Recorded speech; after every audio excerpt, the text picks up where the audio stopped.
Hi, everybody. I wanted to talk to you today about a few different things, mainly blends and how they're acquired using muscle memory, which is going to be similar to how those individual letter sounds are acquired using the Better Alphabet song, which taps into muscle memory. But I wanted to clarify with the blends specifically why they're grouped together as not as one sound, because they're not one sound. They're two different sounds smooshed together in a blender that come out as a blended droplet of sound, just like a real blender. When you put in the bananas and the oranges, yes, the bananas and the oranges are two different fruits, but guess what happens when you blend them up? They get smooshed together and you get a banana orange juice or an orange banana juice. They're still two different things, but they are blended together, coming out in this blended form. And they do. I mean, that's what a blend is. It's two letters coming out with their sounds together in a blended form. But that doesn't mean that they can't live in the same little box if you're coding. Now, I'm not saying they have to live in the same little box, because I'm not even saying you have to code them. I'm saying that if the goal of the game is to read and to write with them, the fastest way to access sound to symbol, symbol to sound is muscle memory. Now, herein lies the rub. I'm going to read you a question, and this is a great question, but it was written from someone, by someone, and I'm just using my magical powers to say this, but I know I'm correct. My husband would be so annoyed if he heard me say I know I'm correct, because I say it all the time, and he begs to differ. But that aside, this was a great question. It's actually so good. It's one of the ones that I use when I'm doing a full day PD, and I like to use this as a catalyst to share what is really the first way we cheat the brain: muscle memory. That is the fastest way for us to take in individual letter sounds and blends and forge them together in the brain. It's actually also used for a couple of secrets, because the secret stories, of course, are geared toward nothing but cheating the brain. And by cheating the brain, I mean cheating the brain system for learning. In other words, understanding the brain as a chess opponent. I understand what makes it tick. I understand its course of action. I understand if I move this way, it's going to move this way. If I do this, here will be the outcome from that, based on the brain system for learning, what areas are developed and ready to go, what areas are later to develop, these higher level cognitive processing centers. Brain develops back to front. Higher level executive processing centers are in this later to develop area of the brain. The earlier developing areas are where the secret stories lie, the feeling-based affective centers, as well as muscle memory. Here's the question. Here's the question that I already have gotten off topic on, because I have horrific ADD, which is not a curse, it's a gift, but not for you trying to follow me. So this was in response to me saying that blends were more quickly and most easily acquired using muscle memory. She said, but Katie, if they learn it through motor memory, and motor memory is just another word for muscle memory, they won't be able to be flexible in their thinking when reading and writing. Why not teach them each sound and give them fluency practice with reading and writing? This would allow them to learn the sounds correctly, internalize them, and become flexible with their use. Absolutely correct. If you don't cheat. Absolutely correct. Because the downside to targeting muscle memory for acquisition, whether it's the 7 days of the week, Sunday, Monday, Tuesday, Wednesday, Thursday, Friday, Saturday, 7 days, a week has 7 days. I learned that in kindergarten, I still know it. Or months of the year, January, February, March, April, May, June, July, August, and September, October, and November. Remember that December, it's the end before we start all over again. I learned that in kindergarten too. I will never forget those songs. But if you had asked me in kindergarten what comes before July, guess what I would have had to do? I would have had to sing starting at January all the way through until I get to July. And because I have such bad ADD, guess what I would have done? I would have passed July, gone all the way to December, completely forgot what it was I was supposed to be doing. And then if you said, so Katie, what comes before July? I'd be like, I don't know. And guess what I'd have to do? I have to sing it again. And I'd forget the second time too. So I would just keep singing and still have no idea what came before July, because it's a read-only disc.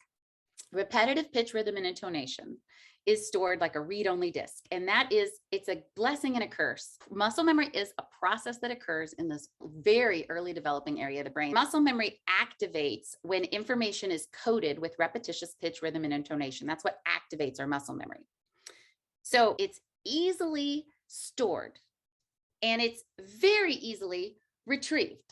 The problem is this area is not capable of manipulating information. So in other words, I can sing those songs, but I can't cognitively manipulate what comes before July, because the information isn't really here. It's stored here. It's in my lips, tongue, and teeth. It's in my ears. It's in the feeling. It's in the experience of moving through those sounds. Kind of like when you sing the ABC song and you get to the point where you go L-M-N-O-P, or at least kids do.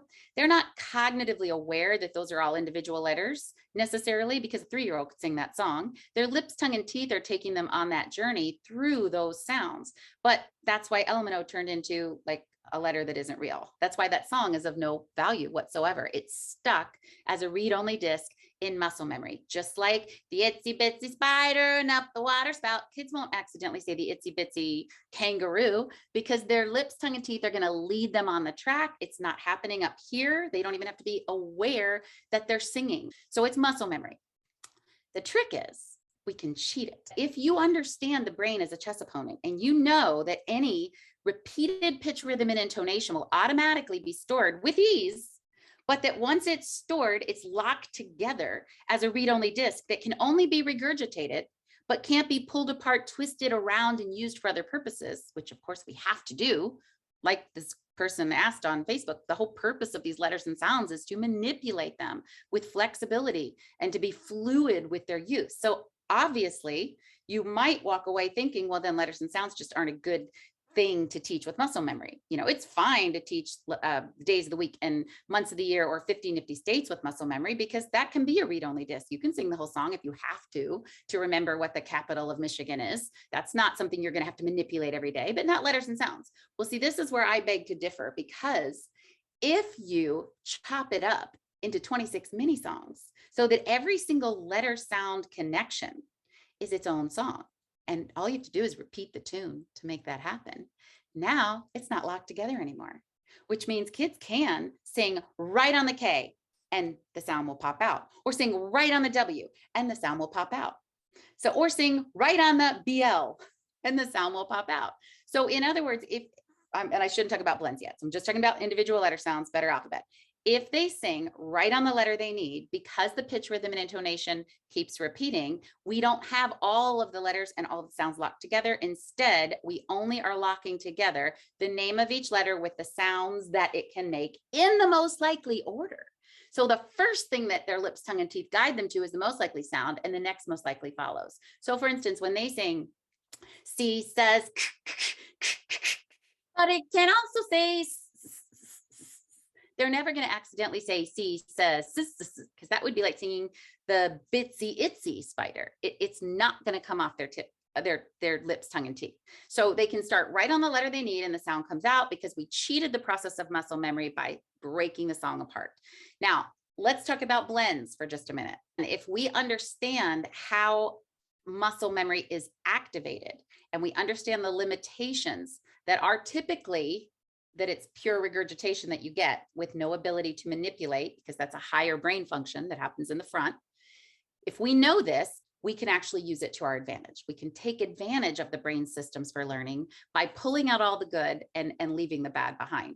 And with the blends, this is another place where this is perfectly done, because when you're singing the blends and you sing, let's say, and you're going to hear me sing some sounds a little bit differently than you might be used to because of the secrets. So what I mean by that is you might hear me sing, like if I sing TR, I'm not going to go tur, tur, tur, tur. And the reason I'm not is if I did, I know that in kindergarten, kids already know that ER, IR, UR secret, which is this.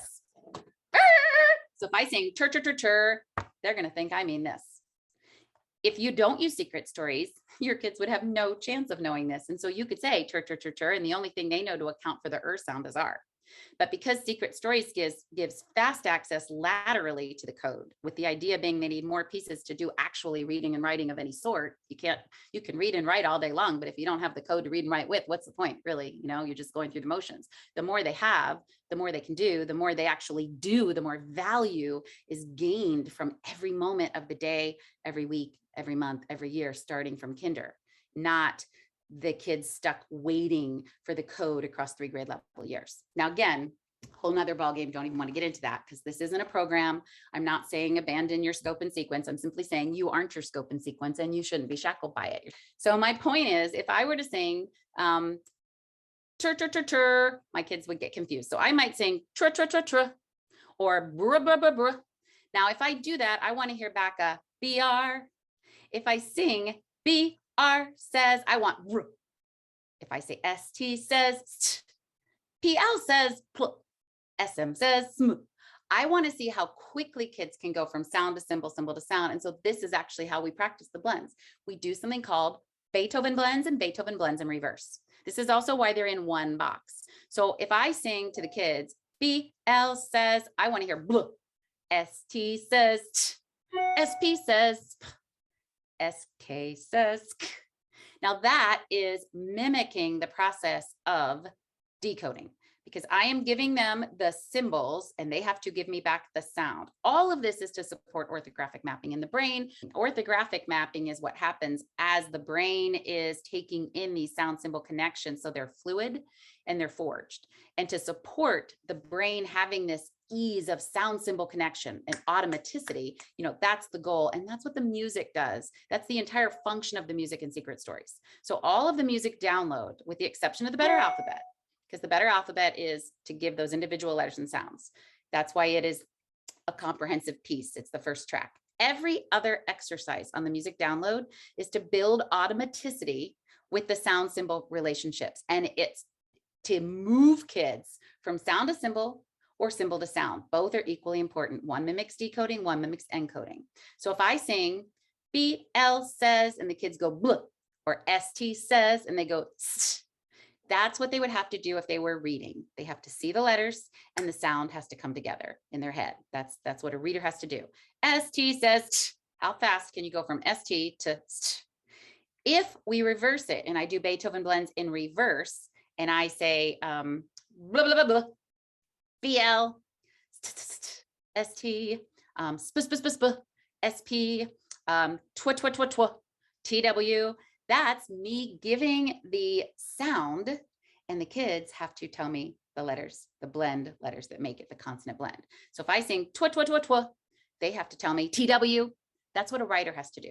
That mimics encoding. When I'm writing the word twig, I have to go tw, tw, tw, tw, TW, IG. So moving kids rapidly from sound to symbol, symbol to sound, sound to symbol, symbol to sound, that is what supports this connection between sound symbol relationships in the brain. You can call that orthographic mapping in terms of what's happening there. Again, for a decade, I just called it forging sound symbol connections in the brain, building automaticity, mimicking decoding and encoding by moving from sound to symbol, symbol to sound. The reason that music's incorporated is that research shows that music is most effective when it's used for diffusing the anxiety that comes with raising the bar on the learner. So in other words, with the music, it's more of a comfort zone. It's a very rapid exercise, but it doesn't come with the stress that would come if I just said, Johnny, ST, what does it say? Sarah, what blend am I singing? That's a whole different level of stress. And in order to really, in order to really know that you know something, you have to raise the bar. That's how you own something deeply. And that was another part of the question that was asked in the group is deep ownership. How can they have deep ownership if something's done through muscle memory?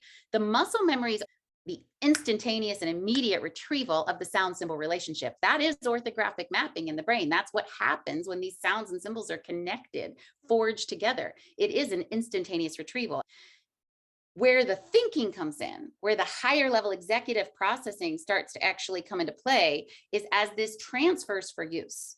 Because the fact that I can see a BL and go blah, or that I could say blah, blah, blah, BL, the fact that I can be so automatic with the retrieval of those sound symbol connections makes them easier and more ready for use to apply to actually read words and actually write them. And that happens up here. That's the higher level processing center. Just like with the Better Alphabet song, the muscle memory is what gives kids instant access to the sound symbol connections. Those are forged in the brain.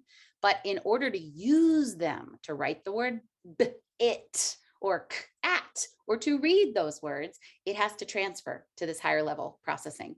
Only when they can see the goal of the game with those letters and sounds can they be used for the purpose they exist, which is to read with them, to write with them. And that happens here. That's the executive processing center. So the secrets aren't using, we're not negating the use or the importance of these higher level processing centers. We're feeding the content needed for those centers to use these skills through the back door. So we're giving the skills that are needed to strategize their use here. And that it's much easier, for example, for a struggling reader to gain value from watching you read and write when he actually has the same skills you're using to do it. I know what B says. I know what BL says. I know what ST says. I'm not using them to read or write anything yet. Or I know what OU and OW, I know they go, ow, or I know T and H don't get along and they go, all of this is back here. This is where this is stored. You don't even have to know what a T or an H is as individual letters to still look at this and know the sound is, because it's already orthographically mapped in the brain by default without even a lip picture around or a tongue picture. You don't necessarily need to see a picture that looks like this or a picture that looks like this. And that would actually require two pictures because it's a diphthong, which is a problem because now kids have to decipher two pictures to figure out how to, they have to decipher two mouth shapes and then match that to their mouth shape. It's a lot of extra steps. If you get hurt and you say, ow, it's done. Now flying overhead, superhero O, because he's their all-time favorite superhero. So if he ever flies by, they'll stop dead in their tracks and go, oh, oh, oh. So they've got a default for words like blow, flow, or glow. But the point is, this is stored here. It's a feeling-based affective connection. It's similar to this whole muscle memory concept in that it's an earlier developed area. That in order for it to be put into play, it will have to transfer to this executive processing center. And that's not hard because every time we point to letters, make their sounds, show kids how to blend them together, or we write our morning message, or we look at our calendar and we talk about the letters that are there, every time kids engage with text, we're showing them the transfer of these sound symbol connections. What we aren't doing is giving them the sound symbol connections, because the only way we have without cheating to give sound symbol connections is repetitious practice. And that is not the best way to level the playing field for kids. Some kids are fine with you just repetitiously practicing what a letter says, repetitiously practicing what sounds the blends make. But some kids need a lot more repetition than others. So with the blends, if we can give immediate access through muscle memory, not because they have to memorize, like in the a triple blend, for example, like spl, spluff for splash, sp, l, sp, l. Now we have to blend them together, which is another application process. Spl, spl, spl, spl, spl, spl. And all the while, they're just trying to read or write the word splash. It's so much easier when we target muscle memory, spl, spl, spl, spl, and the kids go SPL or SPL says spl. So you are doing this repetitious muscle memory practice, but you're letting the connection of letter to sound, sound to letter start to come into play. SPL says spl, spl, spl, spl, spl, SPL. If you watch the videos of my kindergarten class doing this, you'll see it's that fast. Now, I will say I'm holding up the letters as we do it, because obviously it doesn't help them at all to sing, you know, blah, blah, blah, blah, BL. That's not helpful if they're not seeing the BL as they sing it. They have to see the sounds they sing. That's key. So I used to have a little blend bracelet and I had like a secret necklace. And I would always show the letters as we were singing them. So if I said BL says, I'd have little cutouts of B and L, and the kids would go, blah. ST says, st. SP says, TW says, tw. So I would be flashing the letters as they have to sing the sounds. Now, if we're going to reverse it and we're going to go, instead of going symbol to sound, we're going to go sound to symbol, then I would not show them the letter until after they sang it. So, because I don't want to give it away. So if I said sw, sw, sw, sw, I want them to be able to say SW, and then I'll show it to them. Sl, sl, sl, sl, SL, like I want them to be able to tell me the letters before I show them, because when they're writing, that's what they're going to have to do. They're going to be sounding out the word, hearing the blend, and they need to put them down. And how fast can they put them down? When they're reading, it's the opposite. They're going to be seeing the letters. How fast can those sounds come to your mouth? So this is the fastest way to connect and to practice those blend sounds. And because when they do come out, they come out as one. Kids aren't cognitively sequencing they're going spl, spl, spl, spl, SPL, or SPL says spl. So they're coming together as a smush sound. That's why I'm depicting them as a smushed sound in one box for the purpose of phoneme mapping, phoneme grapheme mapping, which I know some of you are doing using those boxes. you know, you don't want to be so focused on coding things that kids aren't actually reading things. And I think sometimes we put the harder skill in place of the easier skill. And then we spend a lot of time working on something that's actually just a means to an end. The only reason you actually code something is to be able to read it or to be able to write it. So if they're already reading it and writing it, then maybe you don't have to code it. Now, if they aren't, then maybe you do. So it's totally based on what your district wants you to be doing and what you feel as though is helpful for certain students. And of course, all kids need different degrees of different things. And if you teach pullout or intervention, and you're working backward with kids who have holes and deficits, then I think that is where structured practice specifically is so paramount. But with secret stories started at the earliest possible grade levels, your practice is really built in. Everything that you're getting, you're using, and you're using it constantly permeating the day. So you will also hear me say things, and I just posted this today as well in the Secret Stories Facebook group.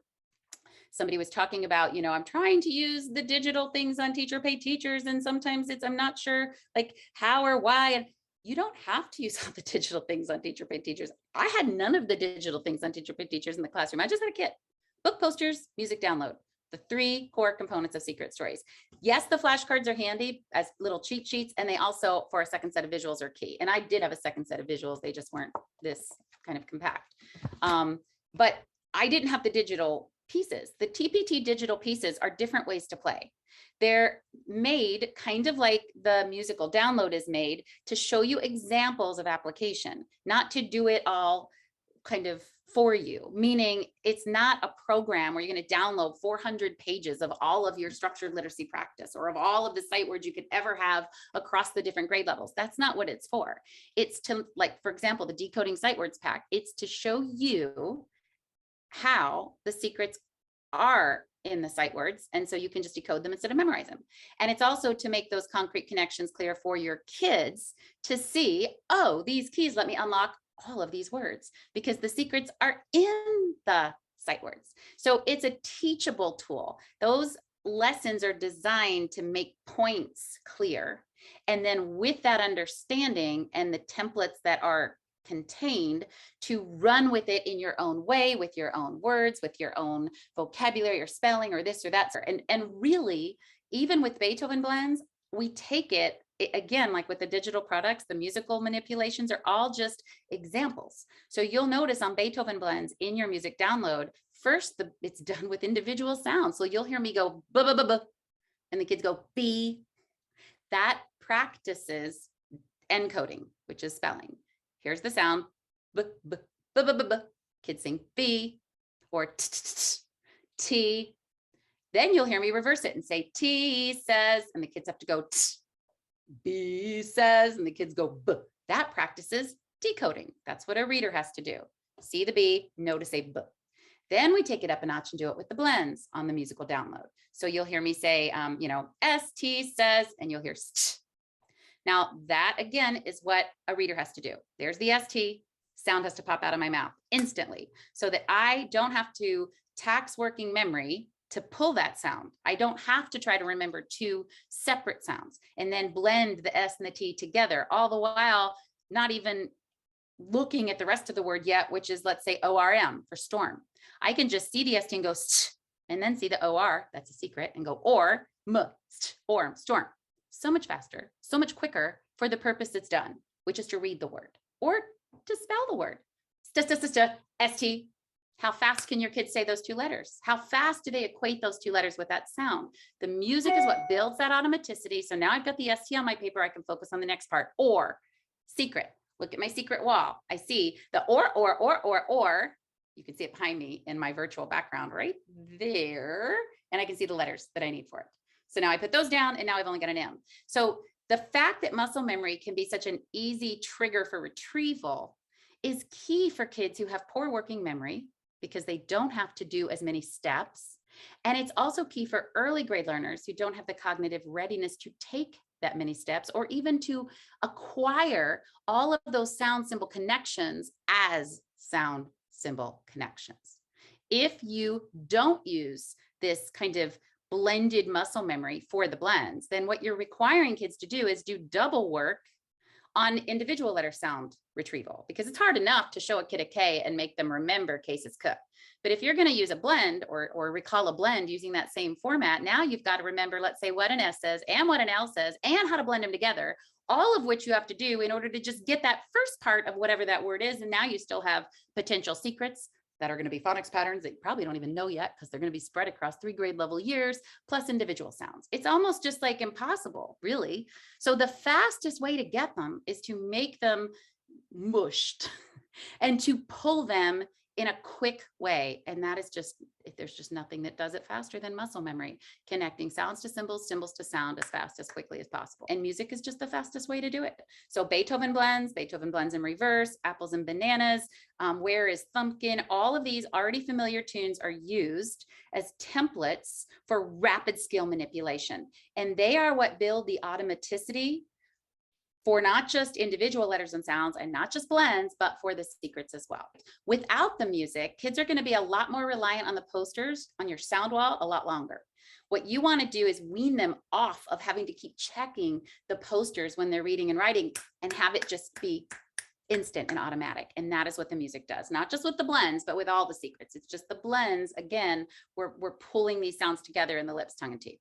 The last thing I want to say is there are 2 secrets that also rely on muscle memory, because it happens to be the fastest way for them to be taught. With secrets like this one, for example, C-E-C-I-C-Y, C-E-C-I-C-Y, C-E-C-I-C-Y, C-E-C-I-C-Y, G-E-G-I-G-Y, G-E-G-I-G-Y, G-E-G-I-G-Y, G-E-G-I-G-Y. It is so much easier to lock this in with muscle memory than to try to craft a story that has to connect all of these different letter patterns with the sound, because there's too many. Kids can get too confused. It's too many pieces, I guess, is the best way to say this, for it to be kept track of with just a story. And so it's so much easier to forge the letter names to the sound, letter name to the sound, letter name to the sound, so that it's in here. So in kindergarten, in one singing, with 5 minutes spent, they can go C-E-C-I-C-Y, C-E-C-I-C-Y, C-E-C-I-C-Y, C-E-C-I-C-Y, G-G-I-G-Y, G-E-G-I-G-Y. Does it mean they're going to be able to use it for anything? No, not until they see the purpose. Like if they're reading the math directions and they see the word circle, that's a great time to say, oh, I see a secret. Look, this word's not kirkle. You know why? There's a secret.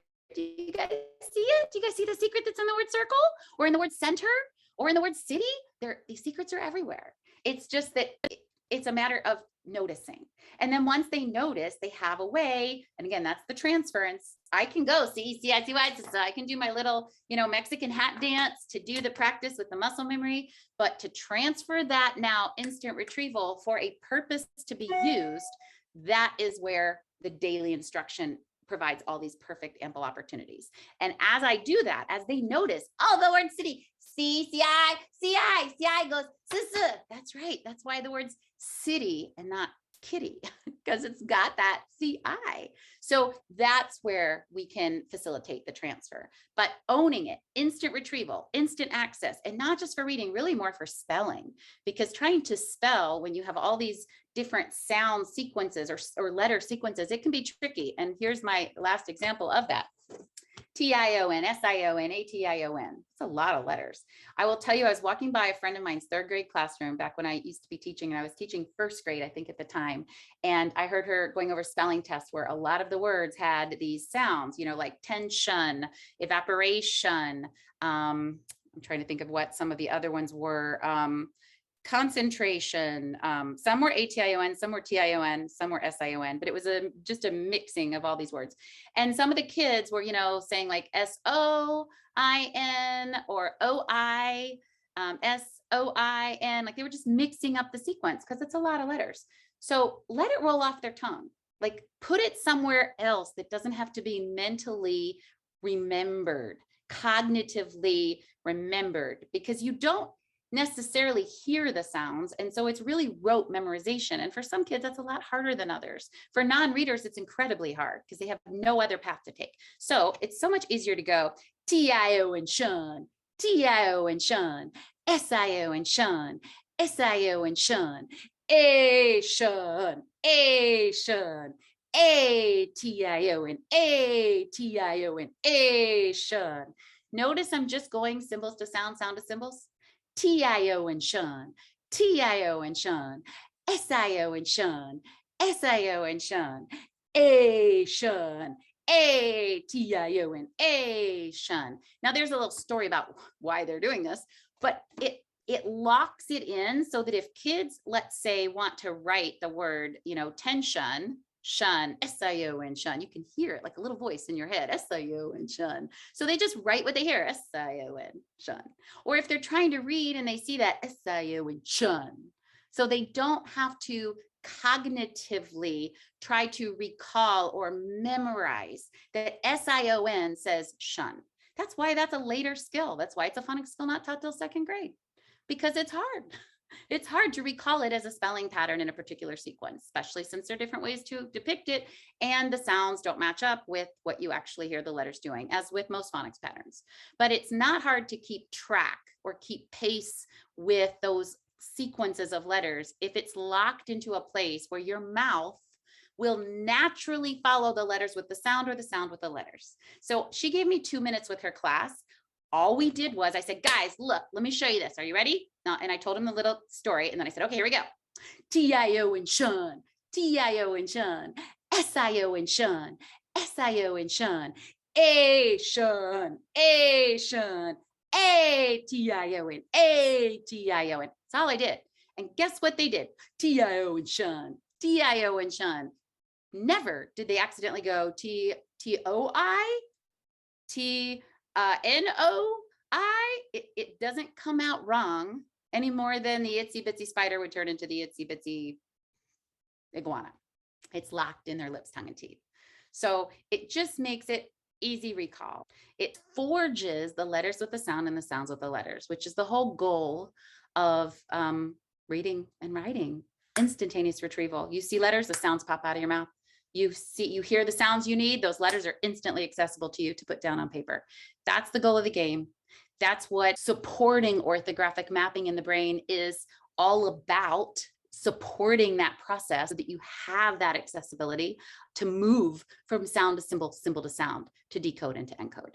So this is just a different way of getting there. And because it's a different way, it's going to look a little bit differently. Like, for example, the phoneme, grapheme mapping templates that are used to teach these things that kids can already have using these other pathways, but you still are going to be incorporating that. It's going to perhaps look a little bit different. And the blends are an example of that, because you will not see, even in, in the Secret Stories downloads, let's say on Teacher Pay Teacher, you will not see me separating the b and the l in the word black. You'll see bluh, ack, black, because that's how they're taught with Secret Stories. So that's why they're not separated. As with everything else, things are going to look a little bit differently when you incorporate Secret Stories. That's just the way it is. If you need to adhere to the way something is supposed to look at your school or your district, if you're supposed to have to put blends in separate boxes, if that's what you're supposed to do, put a dotted line, and then that way you're designating the awareness of these are two separate letters, because they are, and they have two separate sounds because they do. But you're also acknowledging that those sounds are going to be produced as one blended sound, because that is the fastest way to be able to decode them. So that's my message for today. This was supposed to be 10 minutes. On that note, I want to say thank you so much for bearing with me this whole time. If you have any questions, please drop them in the comments. And I'm also going to post 2 more videos in the comments. I'm going to post the Beethoven blends being done with a kindergarten class so that you can see the automaticity and quick retrieval that I'm talking about. I'm also going to plug in a video of a kindergarten spelling bee. And what I want you to notice is in this kindergarten spelling bee, watch the little guy who has to spell, I think the word is transportation or exclamation point. Watch what happens when he gets to the point of the A-T-I-O-N. He actually uses the rhythm as he's sounding it out. He's going A-T-I-O-N. You'll hear him say A-T-I-O-N as he's spelling exclamation point, and you'll hear these muscle memory pieces coming back in the words that happen to have that sound. You'll also hear it with some of the other pieces, like in the word thousand, you'll hear the ow, like you'll hear these weird inflections that are pieces that carry over from how they naturally retrieve these sounds. So anyway, I will link both of those comments in the bottom so that you can see those videos, because I think they're really helpful. And there is one more that I think I might link in the bottom just for purposes of quick automaticity. And that is a first grade class in California.